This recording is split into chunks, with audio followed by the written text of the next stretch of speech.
Bom, boa tarde, pessoal. Antes de começar minha palestra, eu queria comentar um pouco assim do que tem sido essa experiência aqui, né? Acho que para todo mundo a gente vai estar vendo muita transformação digital, muitos conceitos, inovações, ideias, mas como é que isso surge, como é que a gente materializa isso e como é que a gente chega realmente em projetos, né? O conceito de projetos.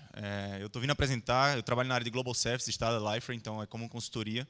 A gente apoia também nossos clientes, também os mais estratégicos, nesse propósito de trabalhar como um consultor, realmente agregando valor, agregando trabalho mesmo, horas de desenvolvimento e ideações. É um pouco do que eu vou mostrar aqui hoje, tá? Esse conceito ele está muito novo ainda. Na verdade, ele é antigo. Eu vou mostrar vocês com exemplos disso. Vou até pedir licença poética aqui para citar 2 filósofos. Mais na frente vocês vão ver quem são. Mas com o propósito de entender que, para que a gente torne realidade as coisas, né, o propósito da ciência, ele fala que a gente tem que entender os fatos, analisá-los e trazê-los para o mundo real. E quando chegar na parte aí dessa aí, vocês vão entender o que eu estou falando. Antes disso, eu também queria aproveitar a oportunidade. Não, brincadeira, não vou aproveitar nada. Eu queria dar um exemplo, tá, do dia a dia, para comentar, por exemplo, uma experiência que você está no menu de restaurante. Então, esse restaurante, Ami Pastini, é um restaurante lá de Recife. Alguns conhecem já, estou fazendo até um merchandise aqui, é uma franquia que eu abri por lá. Então, se forem lá, visitem, é muito bom. Mas o que eu quero trazer aqui de ideia dele é o seguinte: o conceito de um menu de um restaurante, tá? Para fazer essa ideação. Quem aqui já não foi abordado no restaurante e perguntava: você conhece nosso cardápio? Você sabe como funciona? Você tem ideia do que a gente vende, como a gente faz? Então, tudo isso são perguntas que são feitas, né, para direcionar uma tomada de decisão por parte da pessoa, do interlocutor, né, da conversação. Então, qual é a ideia? O garçom ele vai lá, vai te abordar, vai te perguntar, vai fazer um questionamento para que haja uma árvore de decisão na cabeça dele, para que ele entenda o que é que ele pode fazer para lhe fazer satisfeito, feliz, realizar aquele seu desejo. Mais na frente eu vou mostrar que tem estratégias atreladas a isso. E para que, ao final, ele tenha aquela experiência mais satisfatória para o seu usuário, né? Então, o foco é sempre a experiência satisfatória. Mas eu não consigo presumir isso. Eu não posso ter a audácia de presumir que eu entendo o negócio do cliente. Ou de propor um direcionamento para ele que eu nem sei se é a realidade do negócio dele. Então, eu tenho que entrevistá-lo. Então, aqui o pessoal chegaria e perguntaria: pô, eu posso te oferecer uma massa? Ou você quer algo mais leve, mais saudável? Uma salada, um crepe? Ou então, bebida acompanha? Você gostaria de beber alguma coisa, um suco natural, alguma coisa? Então, isso faz com que as tomadas de decisões vão se mapeando na minha cabeça. Eu vou pensando num cardápio mais sugestivo para ele e proponho um prato.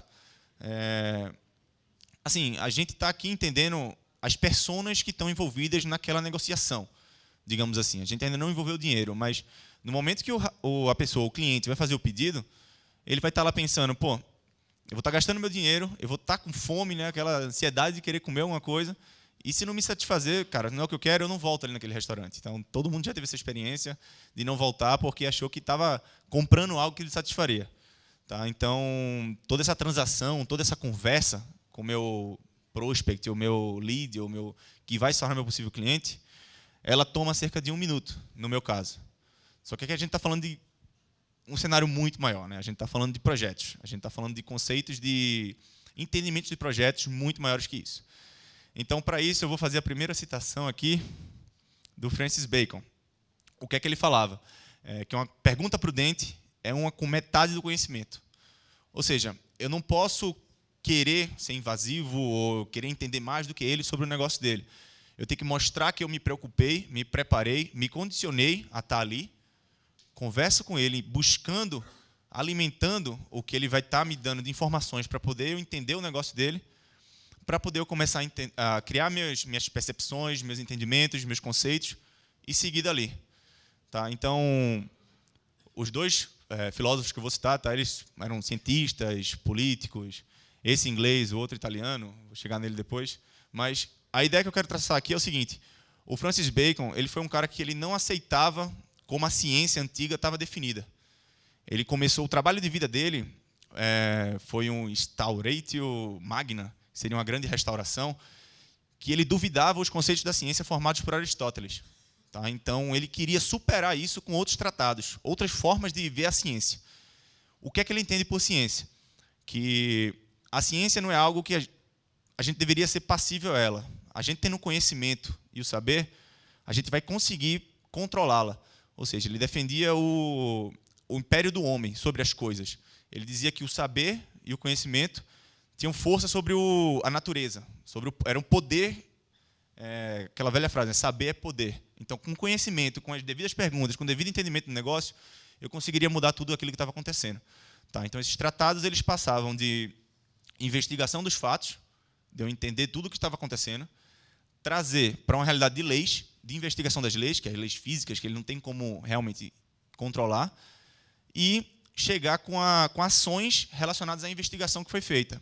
Então, ele sai mapeando o cenário, entendendo tudo isso, respeita o cenário, mas, ao mesmo tempo, ele propõe ações que mudem o cenário a favor dele, controláveis por ele, por ações dele. Tá? Então, uma das coisas que ele também assim citava, ele não aceitava de jeito nenhum essa questão de que ele não poderia domar os animais, ou domar qualquer coisa afim. Então, o conceito, ele quer entender tudo para poder ter essa força e fazer esse domínio sobre as coisas.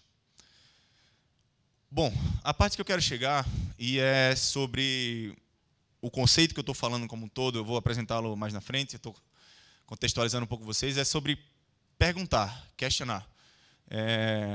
Tem os velhos ditados que dizem que a gente nasceu com 2 orelhas e uma boca, não por acaso, né? Para a gente ouvir muito mais, baseado nas perguntas que a gente faz. Então, questionar pode parecer meio esquisito no começo. Você pode interrogar o cliente, passar horas questionando, o cara vai fazer, pô, esse cara não entende nada do que eu estou fazendo. Mas, pelo contrário, você está se mostrando mais interessado, mais disposto a querer estar fazendo aquilo do que ele imagina. Você está querendo entender o que é que está acontecendo. Então, o principal aqui, quando a gente pensa num cenário de projetos, é o seguinte: eu preciso perguntar, porque muitas das coisas do projeto, das premissas, não estão escritas. E eu preciso entendê-las antes de começar a fazer um projeto. Tá? Então, o propósito aqui é esse. Cadê?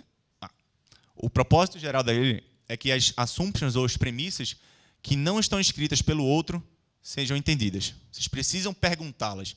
Então, muita gente, quando vai estimar projeto, usa seus 2 semanas, 3 semanas, 1 mês, não sei, dependendo do tamanho do projeto, e vai dizer, olha, minhas premissas estão aqui, o meu risco está em 40%, 30%, 60%. Isso vai estar muito onerado. Isso não vai estar na realidade do cara, não vai estar na realidade de compra para ele. Ele estava esperando um budget muito menor que isso. Mas é porque ele conhece o produto dele no dia a dia. Você que está estimando, não. Você precisa entender tudo isso. E, para isso, você precisa entender o que ele não escreveu, seja no caso de uso, seja no dia a dia, na vida real dele lá, mas ele precisa lhe passar todo esse sentimento que ele tem de conhecimento do sistema. Tá? Então, um pouco da mensagem é essa, de perguntar mais, onde você vai formando esse checklist, esse entendimento dos objetivos que você precisa atingir para poder chegar nessa estimativa. Aqui eu trouxe somente rapidamente uma breve apresentação de um checklist, um possível checklist, né, que você poderiam. Isso aqui é uma proposta de uma solução online de marketing, tá? Para você tentar propor estratégias, goals, algumas das coisas que eu vou estar mostrando mais ou menos os conceitos à frente. Então, cara, pode chamar do jeito que você quiser isso. Eu não aqui não é definição de nada para ninguém, tá? Não estou forçando ninguém a chamar de discovery, de design sprint, design thinking, inception, project audit, e vocês, cada um tome a sua liberdade de entender como o seu cliente vai melhor entender essa fase. Tá? Mas o importante aqui é a mensagem que a gente tem que trazer sobre trazer os conceitos dele para o projeto. Tá? Então, fazer aquelas perguntas corretas no momento correto. Mas beleza, assim, como serviços, a gente ouve muito, cara, meu cliente não está disposto a pagar isso, meu cliente não vê valor nisso, meu cliente não enxerga como, sei lá, um investimento. Beleza, está claro. A gente entende que nem todo mundo tem o tempo, nem todo mundo vai estar disponível para isso, mas vale a pena a gente, Noel brinca muito com isso, de dizer, a gente tem que saber dizer não para os clientes. A gente também tem que saber impor coisas que a gente acredita que sejam verdades. A gente tem que tentar esse poder de convencimento deles, no intuito de dizer, beleza, eu te entendo, mas vamos falar então de custo e investimento? O que é custo? Custo eu vou estar... Custo é um pagamento de aluguel. O pessoal financeiro não vai gostar muito disso. Tem gente que acha que vale mais a pena comprar, aluguel, enfim. Mas custo é um anúncio, custo é uma compra de alguma coisa. E investimento. O que é investimento? Investimento são possibilidades de retorno sobre aquilo que eu estou fazendo. Então, vamos enxergar como investimento, vamos enxergar como uma coisa que vai mitigar tempo lá na frente, vai mitigar risco. O Bruno citou o fail fast, né? Então, vamos errar logo. Então, para evitar isso, a gente precisa entender o que é que está aí. A gente precisa entender qual é o mundo que a gente está entrando, onde a gente está pisando. Então, esse é um pouco do que se passaria aqui. A gente tem que falar que entende realmente o cliente. Beleza, ele pode não ter aquele budget, mas se prepare para isso, planeje isso, que a proposta aqui é a gente entregar algo muito melhor. E eu começo a entrar agora num pouco dos pilares que eu estaria me direcionando para fazer isso. Tá? O conceito de projetos, assim, para quem trabalha com PMBOK e todas essas práticas de mercado de projetos, é a gente entregar o que a gente definiu que ia entregar. Tá? Então, a gente não faz Gold Platinum, não faz aquelas coisas de entregar mais do que deve, isso não é o projeto. Aqui, a gente não está se apegando a isso. Aqui a gente está entregando aqui a gente está propondo over-delivery. Então, eu quero realmente encantar o cliente com isso. Eu quero chegar lá, perguntá-lo, indagá-lo e forçá-lo a pensar de maneira diferente. Eu quero fazer um over-delivery para que ele esteja satisfeito com o meu trabalho, ele me conheça e eu possa botar o pé lá dentro. Eu possa começar a trabalhar com o meu cliente junto dele. Ele confiando em mim como um trusted advisor, como alguém que vai apoiá-lo durante as decisões de projeto. Tá? Então, para isso, eu preciso me basear em 6 pilares, basicamente. A estratégia. Eu preciso entender qual é a estratégia desse cliente. E para materializar um pouco isso e identificar o que é que eu estou querendo dizer, eu vou trazer exemplos de perguntas que poderiam ser feitas durante essa fase. A experiência do usuário, né, que aí, como eu já comentei no começo, um exemplo do cardápio lá, é o que mais importa. Essa experiência está alinhada com os objetivos da estratégia. Essa experiência está alinhada com os objetivos do projeto. O conteúdo.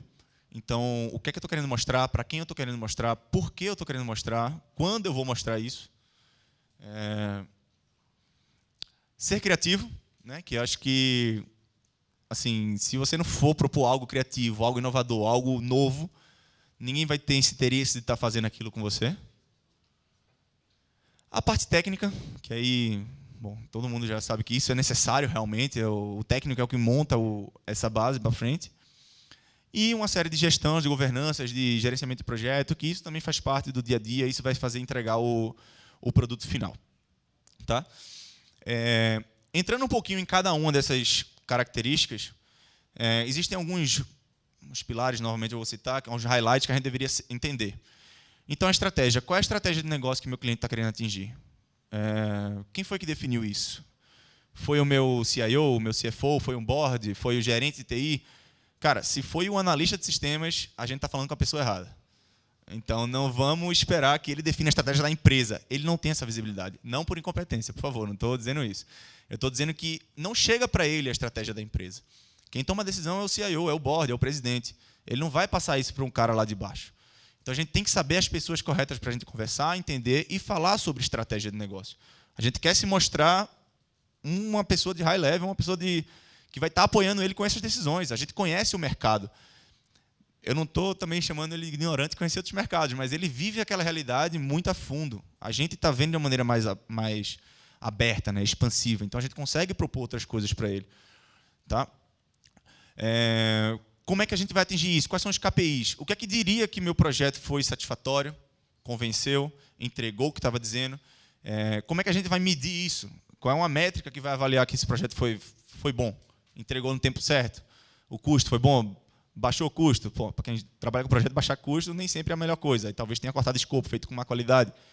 Tem uma série de realidades que a gente tem que tratar e entender qual é aquela métrica mágica do cliente. Né? Que todo cliente tem uma métrica mágica. Seja nunca ficar indisponível, seja melhorar o tempo de resposta do site em 0,5 segundos. Não sei, a gente tem que entender isso com ele, tem que perguntá-lo. Porque isso aqui vai drivar o nosso processo, o nosso projeto. Isso aqui tem que estar na mente de todo mundo. A gente, recentemente, posso dizer que fechou um cliente, que a ideia era que a importância era tão grande daquele projeto que a gente queria compartilhar os objetivos do projeto com toda a equipe. para dizer, pessoal, a gente tem que entregar isso nesse tempo. E até se pensou em colocar no bônus do pessoal envolvido, algo assim, para poder o pessoal ter um nível de comprometimento a mais do que eles sempre fariam. Então, isso precisa ser exposto, isso precisa ser medido. Tá? A experiência do usuário, meu segundo ponto. Qual é a audiência que a gente está tentando se comunicar? O que é que a gente quer que aquela audiência sinta, ou faça, ou entenda, ou pense com as mensagens que a gente está trazendo para ela? Experiência do usuário, ele não é só o que ele está pensando, né? Ele vai, a gente até brinca algumas vezes, a gente vê um site muito bonito, muito lindo, estou super empolgado com esse site. Isso é uma experiência também. Isso tem que ser levado em consideração. A gente quer saber como a gente quer atingir ele e o que é que faria ele voltar para o nosso portal. Quem é a nossa audiência primária, nossa audiência secundária, nossa audiência terciária, vale a pena se considerar. Então, experiência a jornada do usuário, né? Quais são as barreiras que ele tem hoje de experiência? O que é que impede o meu usuário de continuar usando o meu portal? Enfim, série de outras perguntas que podem ser feitas, podem ser entendidas. Funcionalidades. Cara, aqui a gente tem que entender o que é que para a experiência do meu usuário é totalmente necessário. De funcionalidade. Eu detectar o browser dele, entregar uma mensagem direcionada, ele ter um commerce, ele ter acessibilidade, ele ter responsividade. Isso tudo precisa entender de acordo com a minha audiência. E a usabilidade, a gente fala também, como eu citei, acessibilidade, que é algo muito importante, que isso está totalmente direcionado à experiência do usuário, né? A gente faria de acordo com a nossa audiência. A parte de conteúdo. Então, que tipo de conteúdo a gente vai mostrar, a gente vai entregar, por que a gente vai entregar. Enfim, volta a ficar atrelado ao usuário, à experiência do usuário, mas os conteúdos eles estão muito ligados a isso. A gestão desse conteúdo. Então, a gente faz o entendimento de quem vai começar a publicar essas notícias, quem vai gerir isso, quem vai deletar. A gente tem que entender as personas que vão estar envolvidas e entrevistá-las. A gente tem que entender o que é que eles esperam daquele portal, daquele projeto. A gente tem que saber onde é que eles querem chegar com isso. Aí a gente também tem que ter um certo cuidado com esses stakeholders que a gente está conversando durante essa fase, de a gente não estar mirando ou buscando objetivos pessoais deles na empresa, né? Então, muitas vezes, eles acabam aproveitando a oportunidade, se ele está sendo lá o product owner daquele projeto, de pedir o que ele acha que vai promover ele na empresa. Não é isso.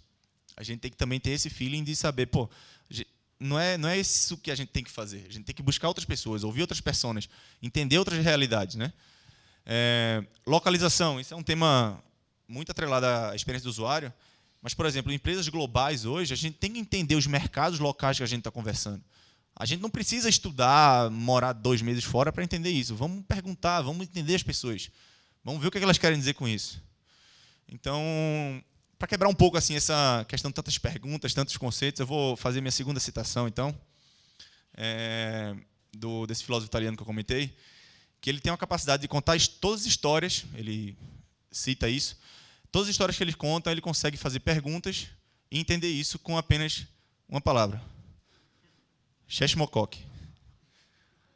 Cara, isso é uma piada interna, assim, a gente tem isso dentro da Life. A gente consegue conversar com o Emanuel, ele te explicando, te orientando através dessa palavra Cheshmokok. Eu não sei como. Toda vez ele vem perguntar pra gente, ele conta uma história, ele dá tanto contexto que quando ele faz Cheshmokok, assim, beleza, tá tudo certo. Emanuel resolve as coisas assim. Então, esse também é político, cientista, filósofo. A gente tem todas as funcionalidades aí. Eu não estou pedindo aumento, não é barganha. Vamos voltar, então. Aí a gente fala de criatividade, a gente fala de look and feel.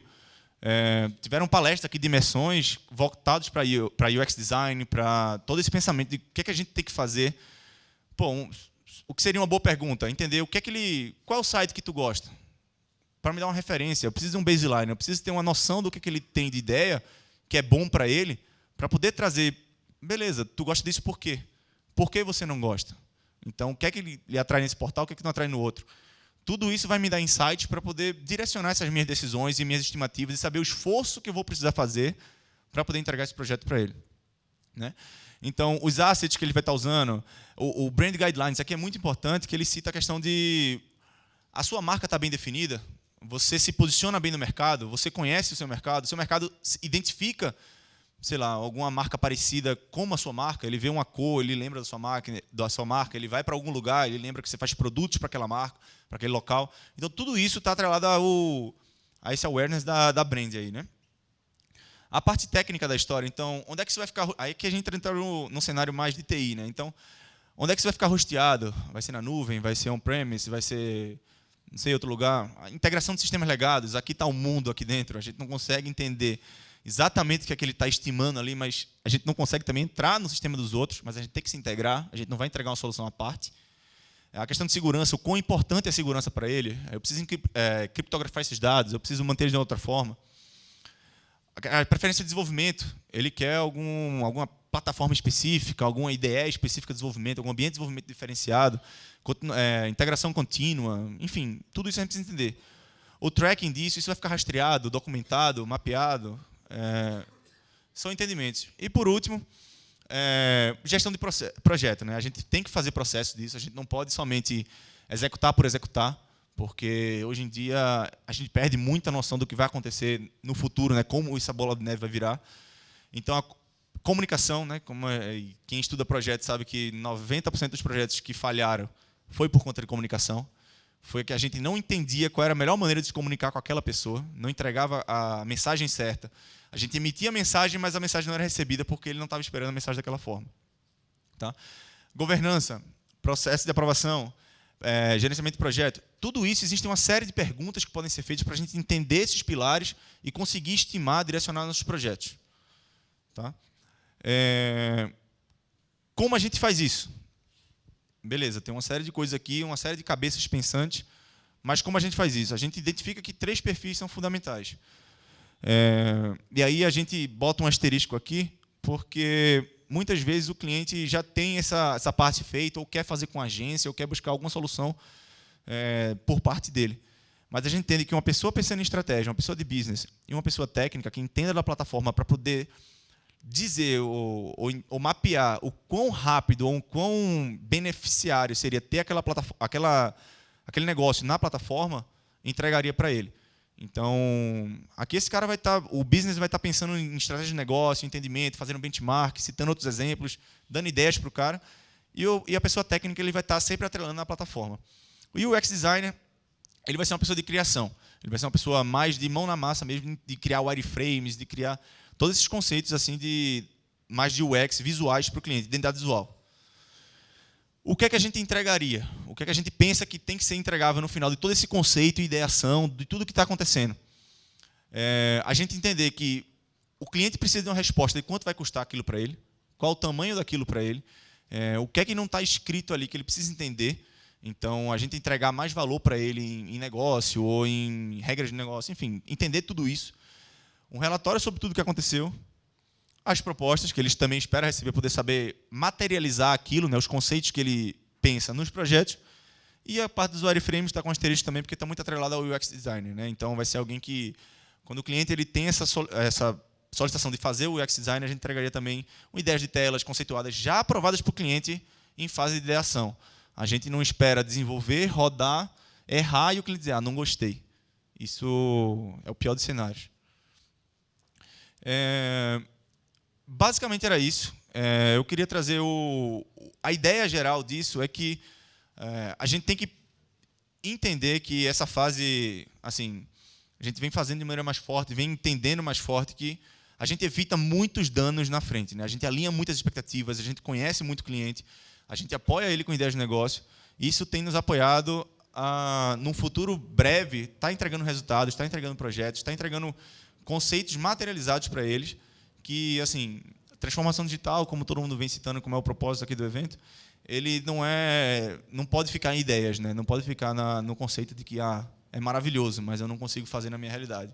Não, a gente tem que entender isso através desses questionamentos, dessas proposições para ele e conseguir materializar isso com a ideia de projeto. Seria isso. Ok, obrigado, Roberto. Perguntas? Pergunta fácil. Opa. Qual foi a pergunta mais difícil que você teve que fazer para o seu cliente? Não foi fácil. Cara, existem perguntas que... Nosso budget? Eu ia falar essa, mas essa não é tão difícil, não, porque essa, pelo menos, ele vai ter a resposta na cabeça, ele pode dar ou não. É a questão de permissão, se ele pode dar ou não. Mas as perguntas que os clientes assim tendem a ficar desconfortáveis é quando você ou não deu alternativa para eles, ou seja, você, sei lá, fez aquela pergunta retórica que você quer que ele direcione aquele negócio e não funcionou, digamos, cara, eu não consigo fazer isso, tem que ser desse jeito. Então, vai ser uma pergunta que eu vou estar direcionando ele e ele não vai se sentir confortável para responder.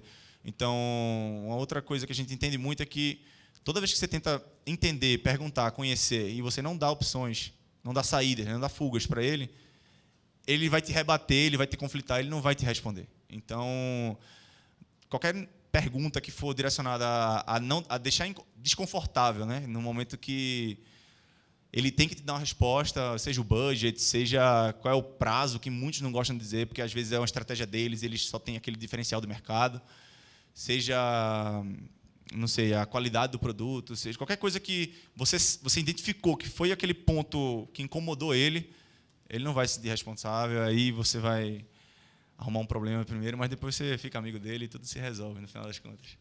Precisa de uma briga, às vezes, para fazer uma amizade, né?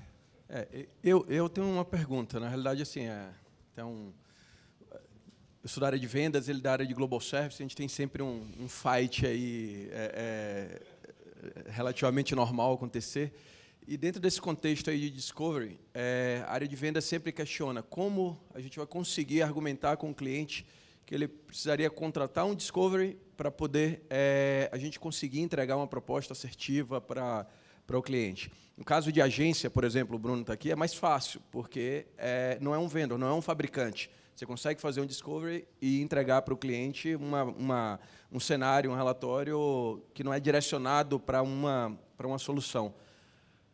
No caso de nós somos fabricantes, como justificar, como argumentar com o cliente que aquele investimento vai trazer para ele um retorno, vai trazer para ele uma proposta mais assertiva, enfim, mais dentro da realidade. Tá.